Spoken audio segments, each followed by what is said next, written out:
Dans les sombres cachots d'une prison allemande des années 1960, l'oppression était la compagne des prisonniers et la cruauté des gardiens, une loi implacable. Au milieu de cet enfer humain, un prisonnier nommé Schmidt se démarquait.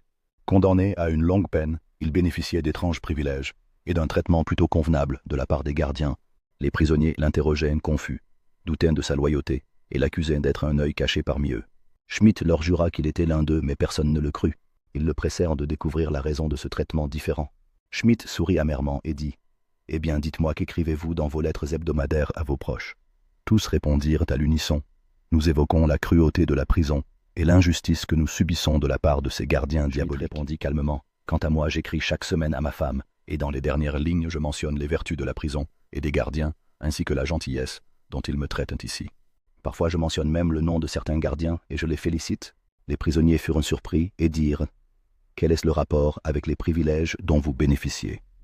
Vous savez pertinemment à quel point leur traitement est dur. » Schmidt répondit avec assurance « Parce qu'aucune de nos lettres ne quitte la prison avant que les gardiens ne l'aient lue et examinée en détail.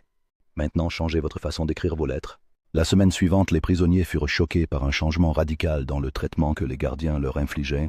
Pire encore, Schmidt lui-même fut soumis aux formes les plus sévères de torture et d'humiliation. Quelques jours plus tard, Schmidt demanda à certains prisonniers stupéfaits « Qu'avez-vous écrit dans vos lettres cette semaine ?» Nous avons écrit que Schmidt nous avait appris une nouvelle façon de tromper ces maudites gardes et de gagner leur confiance et leur approbation. À cet instant, Schmidt se frappa les joues de regret et resta assis là s'arrachant les cheveux comme un fou. Sa magie s'était retournée contre lui. Leçon. Tous ceux qui vous écoutent ne sont pas forcément des conseillers ou des confidents dignes de confiance. Dans un monde instable, vos paroles peuvent être mal comprises et utilisées contre vous.